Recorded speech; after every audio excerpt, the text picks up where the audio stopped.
capsule Faith 7 rests atop the huge Atlas missile on Pad 14 at Cape Canaveral. It's a perfect day as Major Gordon Cooper leaves Hangar S to embark on the most ambitious space flight yet undertaken by the United States. With a portable air conditioner in one hand, Major Cooper receives good wishes with the other. Good wishes and silent prayers for his mission that aims at 22 orbits, a day and a half in space for the Major.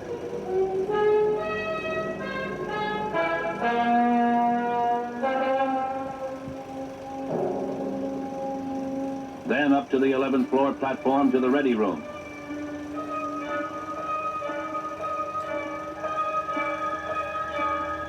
Where he enters the 4,000-pound Faith 7, named by Cooper in acknowledgement of his faith in God and country.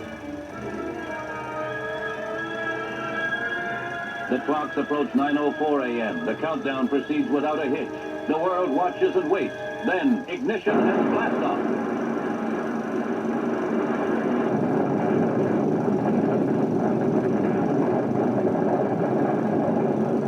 The 95-foot spacecraft and Atlas rocket rise perfectly, straight up with its thunderous roar spreading over the Cape. Around the world, millions follow every moment of takeoff as the Faith 7 goes successfully into orbit at 17,500 miles per hour, reaching a high point of 165 miles and a low of 100 miles. No orbital flight has ever started smoother, and Major Cooper prepares to perform more scientific experiments over a longer period than any other American astronaut.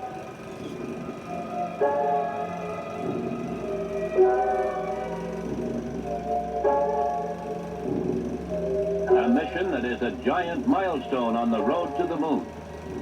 Cooper's flight was perfect for the first 27 hours, during which he slept for almost 8 hours.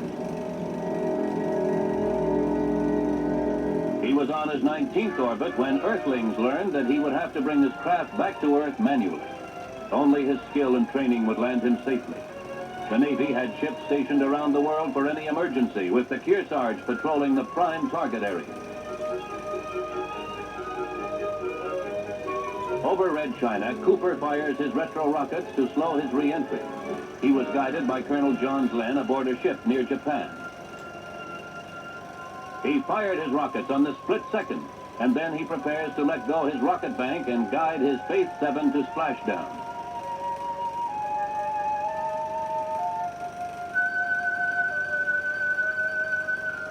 Cooper had faced such emergencies in training, and he played it calm. At no time in the short history of spaceflight had there been such a performance. Cooper's target area is 115 miles southeast of Midway Island. He couldn't be closer than this, and when the drogue parachute opens, he knew he was home. The pilot chute sets up a drag and pulls out the landing chute.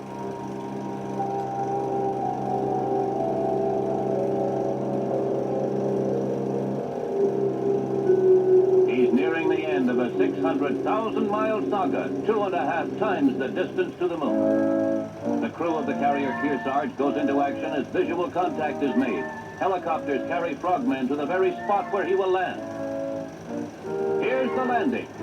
In the left center background, you can see the main chute as Major Cooper returns to Earth 22 orbits and 34 hours after blastoff from Cape Canaveral. Cooper landed his capsule just 7,000 yards from the Kearsarge, an astonishing achievement that will go down in the annals of spaceflight. Recovery efforts proceed like clockwork. Frogmen are lowered from the helicopter, and they attach a flotation collar that keeps the capsule afloat. Major Cooper elected to stay in his craft until it was safe on the carrier's deck.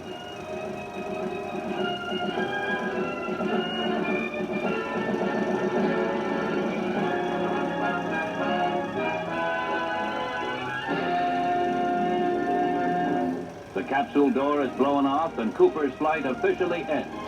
A flight that exceeded the most optimistic predictions.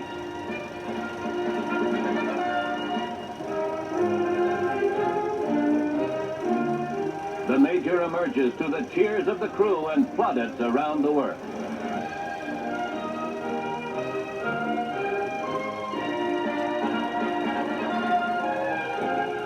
ship's hospital, the doctors gather data that will prove invaluable in future spaceflight.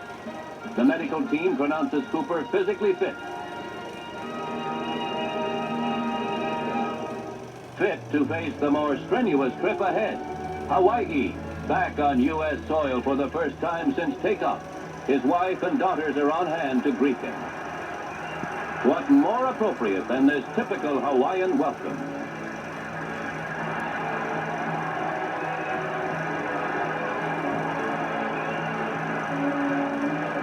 Hawaii adopts the Major as a native son, and the first of many welcoming parades he faces takes him through Honolulu.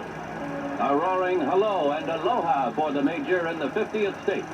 Next stop, Cape Canaveral.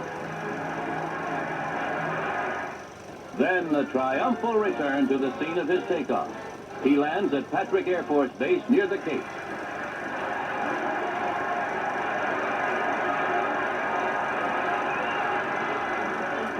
It's an enthusiastic, good work, Coop, that greets the astronaut.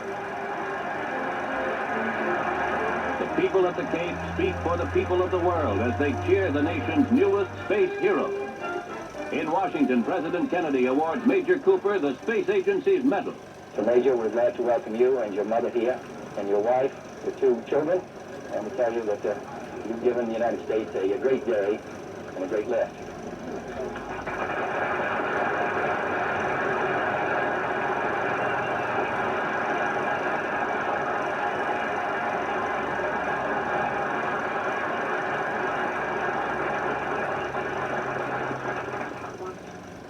I didn't really have much to say, and after that, all I can say is that it certainly is a great honor to be invited here and to be presented this award, and thank you all very much.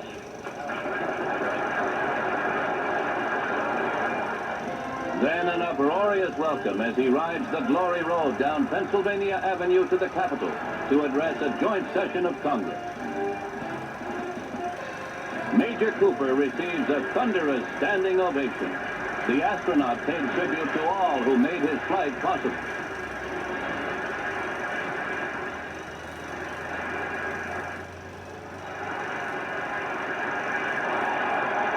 More than 4 million New Yorkers line the streets to cheer the Major. His roaring reception comes on the 36th anniversary of Lindbergh's flight to Paris, the greatest aviation feat of its day. The tributes and honors were accepted by Cooper in the name of the astronaut team. Mayor Wagner presents New York's Medal of Honor, Major Gordon Cooper, newest U.S. space hero.